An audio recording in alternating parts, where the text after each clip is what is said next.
भगवते वासुदेवाय नमः। जय श्री कृष्णा, राधे राधे। नमस्कार प्रिय भक्तजनों, स्वागत है आप सभी का आपके अपने चैनल खुशी ज्ञान सागर में। प्रिय श्रोतागण, आज के इस वीडियो में आप श्रवण करेंगे आषाढ़ अमावस्या की व्रत कथा। आषाढ़ अमावस्या को हलहारणी अमावस्या के नाम से भी जाना जाता है। हिंदू धर्म में अमावस्या तिथि का बड़ा ही विशेष महत्व माना गया है। हर माह के कृष्ण पक्ष की अंतिम तिथि जो कि अमावस्या तिथि होती है और हर अमावस्या तिथि का अपना विशेष महत्व होता है। इसी प्रकार से आषाढ़ अमावस्या तिथि का अपना विशेष महत्व है। इसे हलहारणी अमावस्या कहा जाता है और इस दिन हल का पूजन भी किया जाता है। किसानों के लिए यह बड़ा ही उत्तम दिन माना जाता है। किसान इस दिन भगवान से प्रार्थना करते हैं कि मेरे खेतों में अन्न की कोई कमी न हो, जिससे हम अपना जीवन यापन खुशी खुशी व्यतीत कर सके और भगवान हमारे सभी इच्छाओं को पूर्ण करे। इस प्रकार किसानों के लिए आषाढ़ अमावस्या तिथि का बड़ा ही महत्व होता है। अमावस्या तिथि के दिन गंगा स्नान करने का बड़ा ही विशेष महत्व होता है। इस दिन गंगा आदि में स्नान करना चाहिए। अगर आप इस दिन गंगा जी में स्नान नहीं कर पाते हैं तो घर के पानी में ही थोड़ा सा गंगा जल मिलाकर जरूर स्नान करें। शुद्ध वस्त्र धारण करके जो भी व्रत को रखते हैं उन्हें व्रत रखना चाहिए। स्नान आदि के बाद सूर्य देव को अर्घ्य अवश्य प्रदान करना चाहिए। अमावस्या तिथि के दिन अपने पितरों के निमित्त श्राद्ध तर्पण आदि करना चाहिए। इससे पितर प्रसन्न होकर आपको आशीर्वाद प्रदान करते हैं। तो अब आइए सुनते हैं आषाढ़ अमावस्या की व्रत कथा। कथा को पूरी श्रद्धा और प्रसन्नचित्त मन से पूरा अवश्य सुनिएगा। प्राचीन समय की बात है। किसी गांव में एक गरीब ब्राह्मण और ब्राह्मणी रहते थे। वह शिष्टाचार से अपना जीवन व्यतीत कर रहे थे। उनके घर में किसी प्रकार की कोई कमी नहीं थी, परंतु उन्हें एक दुख था और दुख यह था कि उनकी कोई संतान नहीं थी, जिस कारण वह बहुत दुखी रहते थे। एक दिन ब्राह्मण ने वन में जाकर तपस्या करने का निश्चय किया और ब्राह्मणी से कहा, मैं तपस्या करने के लिए वन में जा रहा हूँ। तपस्या समाप्त होने पर मैं वापस आ जाऊंगा। ऐसा कहकर वह वन की ओर चला गया। घने वन में जाकर वह कठोर तप करने लगा। कई वर्षों तक तप करने के बाद उसके मन में वैराग्य उत्पन्न हो गया और उसने अपना जीवन समाप्त करने की ठान ली। ऐसा सोचकर वो मरने को तैयार हो गया। उसी समय उसके समक्ष तेज प्रकाश से सुख अमावस्या देवी प्रकट हो गई और बोली, हे ब्राह्मण, तुम्हारे 7 जन्मों तक कोई संतान नहीं लिखी है, परंतु मैं तुम्हें 2 कन्याओं का वरदान देती हूँ। यह सुनकर ब्राह्मण उनके आगे हाथ जोड़कर खड़ा हो गया और उसके आंखों से अश्रु धारा बहने लगे। अब सुख अमावस्या माता आगे बोली, दोनों कन्याओं में से तुम एक का नाम अमावस्या रखना और दूसरी का नाम पूर्णिमा। अपनी पत्नी से कहना वह हर अमावस्या का व्रत करे और 1 कटोरी चावल भरकर दान करे। 1 साल तक तुम्हें ऐसा हर अमावस्या पर करना है। ऐसा कहकर देवी सुख अमावस्या अंतर ध्यान हो गई। सुख अमावस्या की बात सुनकर ब्राह्मण वापस अपने घर आ गया और अपनी पत्नी को उसने सारी बात बता दी। फिर अमावस्या आने पर दोनों पति पत्नी ने व्रत किया। कुछ समय बाद उनके घर में 2 कन्याएं उत्पन्न हुई।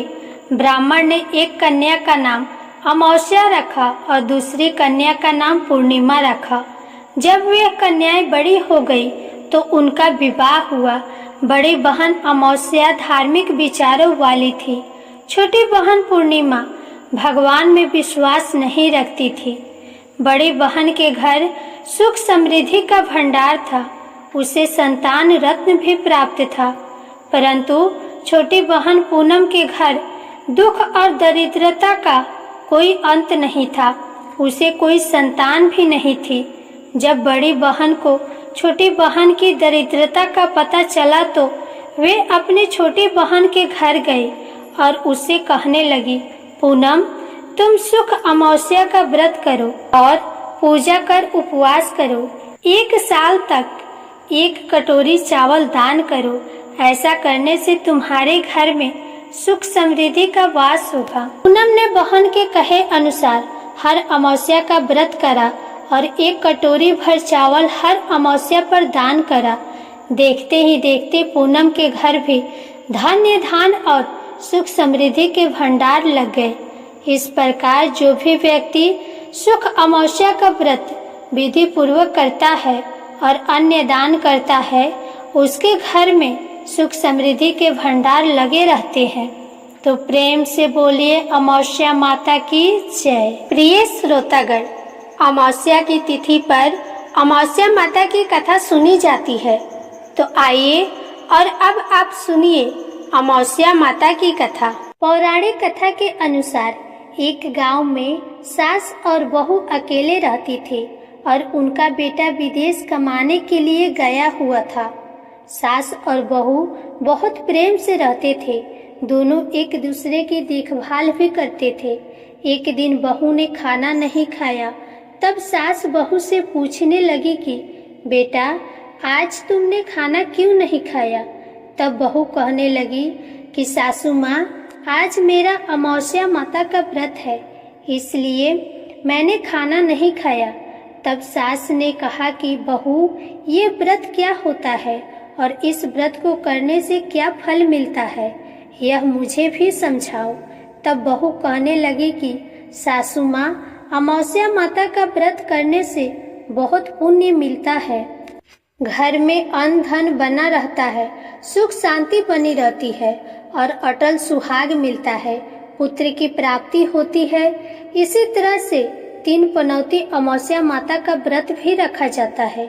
इस व्रत में हर वर्ष अलग अलग खाना खाया जाता है और विष्णु भगवान के मंदिर में चढ़ावा चढ़ाया जाता है या फिर किसी ब्राह्मण को दान दक्षिणा दी जाती है। इस व्रत में पहले साल शक्कर, घी और चावल से बना खाना खाया जाता है। पहले साल व्रत पूर्ण होने के बाद 1.25 किलो चावल और 1 कटोरी घी और 1 कटोरी शक्कर का दान किसी ब्राह्मण को दान दिया जाता है। दूसरे साल जो घी और शक्कर से बना खाना खाया जाता है। इस तरह जब दूसरे साल का व्रत पूर्ण हो जाए तब 1.25 किलो जौ, 1 कटोरी घी, 1 कटोरी शक्कर किसी मंदिर में चढ़ाया जाता है या किसी ब्राह्मण को दान में दिया जाता है।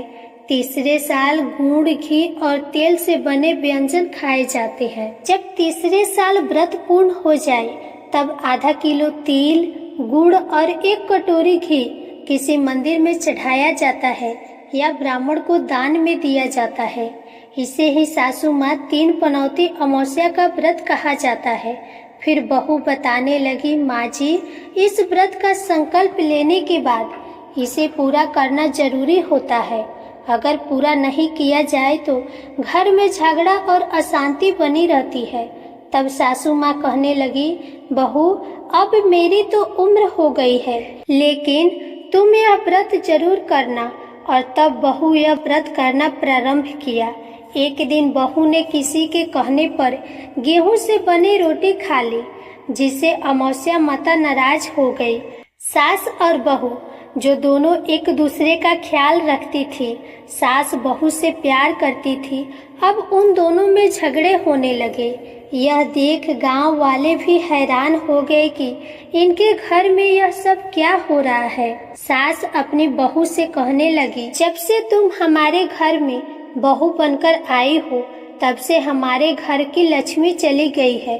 तुम हमारे लिए बिल्कुल भी शुभ नहीं हो। तब बहू ने कहा कि माँ जी, आपके घर की लक्ष्मी चली गई है तो मुझे बताओ कि कहाँ मिलेगी, मैं लक्ष्मी को लेकर आऊंगी। तब सासू माँ कहने लगी कि बहू, लक्ष्मी तुम्हें समुद्र के बीच में भगवान विष्णु के पैर दबाते हुए मिलेंगी। यह सुनकर बहू ये कहकर चली जाती है कि माँ जी, अब तो मैं लक्ष्मी जी को लेकर ही आऊंगी। नहीं तो मैं इस घर में पैर नहीं रखूंगी। ऐसा कहकर बहू लक्ष्मी की खोज में चली गई। जब बहू लक्ष्मी की खोज के लिए निकली तब उसे बीच रास्ते में गाय मिली। गाय बहू से पूछने लगी कि आप कहाँ जा रहे हैं। तब बहू कहने लगी, गाय माता, मेरी सास कहती है कि मेरे आने से उनके घर में अन्न धन की कमी हो गई है और उनके घर की लक्ष्मी चली गई है, तो मैं लक्ष्मी को लेने जा रही हूँ। तब गाय माता कहने लगी कि बेटी, अगर तुम जा ही रही हो तो भगवान से मेरे बारे में भी पूछ लेना। बहू कहने लगी कि ठीक है गाय माता, मैं आपके बारे में भी पूछ लूंगी। तब गाय माता कहने लगी कि जब मेरा बछड़ा होता है तब वह मर जाता है, जिंदा नहीं रहता। तुम लक्ष्मी जी से पूछ लेना कि आखिरकार मेरे साथ ऐसा क्यों हो रहा है। मैंने ऐसे कौन से कर्म किए हैं जिसकी सजा मुझे मिल रही है। तब बहू कहने लगी, गाय माता, मैं आपके बारे में जरूर पूछ लूंगी। ऐसा कहकर बहू आगे बढ़ गई। जब आगे बढ़ी तब रास्ते में उसे घोड़ी मिली जिसके गले में घंटी बंधी हुई थी। घोड़ी ने कहा, बेटी, तुम मेरे दुखों का निवारण लक्ष्मी जी से पूछ लेना। बहू कहने लगी, मैं जरूर पूछ लूंगी। ऐसा कहकर बहू आगे बढ़ गई। आगे जाते ही बहू को एक अंधा और बहरा बुजुर्ग मिला। उसने भी बहू से अपनी समस्या के निवारण के लिए पूछने को कह दिया। तब बहू उसकी समस्या भी भगवान से पूछने को कहकर आगे बढ़ गई। आगे जाते ही बहू को एक बूढ़ी औरत मिली जो कि हाथ और पैर से अपाहिज थी। उसने भी बहू से कहा कि बेटी, तुम जब भगवान से मिलो तो उनसे पूछना कि आखिरकार मैं अपाहिज क्यों हुई, मैंने ऐसे कौन से कर्म किए थे। तब बहू उसकी समस्या पूछने के लिए तैयार हो गई और फिर आगे बढ़ गई। आगे जाते जाते बहू बहुत थक गई और एक आम के पेड़ के नीचे बैठ गई। आम का पेड़ बड़ा खुश होकर बहू से पूछने लगा कि बेटी, तुम कहाँ से आई हो और कहाँ जा रही हो। तब बहू कहने लगी कि वो लक्ष्मी जी को लेने जा रही है। तब पेड़ भी अपनी समस्या भगवान से पूछने के लिए कहने लगा कि मेरे पेड़ पर लगे हुए आम खट्टे ही क्यों होते हैं, इस बारे में बहुरानी भगवान से जरूर पूछ लेना। तब बहू पेड़ की समस्या लेकर आगे बढ़ गई। थोड़ी दूर जाने पर बहू को एक तलाई मिली। वह भी बहू से कहने लगी कि बहू, तुम भगवान से पूछना कि मेरी तलाई का पानी इतना मैला क्यों है, कोई यहाँ आकर पानी नहीं पीता। तब बहू कहने लगी कि मैं जरूर पूछ लूंगी। ऐसा कहकर बहू आगे बढ़ गई। बहुत दिनों से जंगल में चलते चलते बहू थक गई थी। उसे भूख भी लगी थी, लेकिन खाने को कुछ नहीं मिला, तो वह भूख और प्यास से बेचैन हो गई और जंगल में बेहोश हो गई। उसी समय भगवान श्री हरि और माता लक्ष्मी घूमते हुए उधर से जा रहे थे। तब माता लक्ष्मी जी विष्णु भगवान से कहने लगी कि हे नाथ, यह तो आपकी बहुत बड़ी भक्त है, आप इसके दुखों का निवारण कीजिए। तब भगवान श्री हरि कहते हैं, इस संसार में तो बहुत से जीव दुखी है, सभी अपने अपने कर्मों का फल भोग रहे हैं, मैं किस किस के दुख का निवारण करूं। तब माता लक्ष्मी जी भगवान श्री हरि से विनती करने लगी और कहने लगी कि वह भूखे और प्यासी है, अगर इसे जंगल में छोड़ दिया जाए तो जंगली जानवर इसे खा जाएंगे। माता लक्ष्मी जी की बात को सुनकर भगवान श्री हरि साधु का वेश धारण करके बहू के पास गए और उसे होश में लेकर आए। बहू के होश में आते ही साधु वेशधारी भगवान उससे पूछने लगे कि वह यहाँ क्यों आई है और कहाँ जा रही है। तब बहू ने सारी बात बताई। उसकी बात को सुनकर भगवान श्री हरि और माता लक्ष्मी जी प्रकट हो गई। उनके साथ साथ अमावस्या माता भी प्रकट हो गई।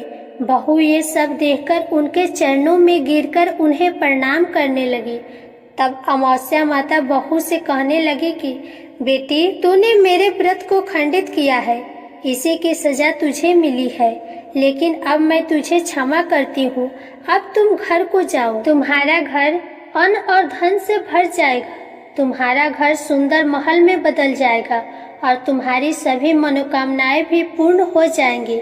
यह सब होने के बाद बहू ने रास्ते में जो जो भी मिला था उन सभी के दुखों का निवारण करने के लिए विनती की। तब भगवान श्री हरि कहने लगे कि गाय ने कभी अपना दूध किसी को नहीं पिलाया, इस कारण उसके बछड़े जिंदा नहीं रहते। तुम उसका दूध पी लेना, फिर उसके बाद उसके बछड़े जिंदा रहने लगेंगे। और घोड़ी पिछले जन्म में आटा पीसने वाली महिला थी। वह किसी को आटा पीसकर नहीं देती थी, इसलिए उसके गले में चक्की के पात बंधे हुए हैं। तुम उसके पात खोल देना, वह बिल्कुल ठीक हो जाएगी। और वह बुजुर्ग कभी भगवान के मंदिर नहीं गया, ना ही कभी उसने भगवान के भजन सुने।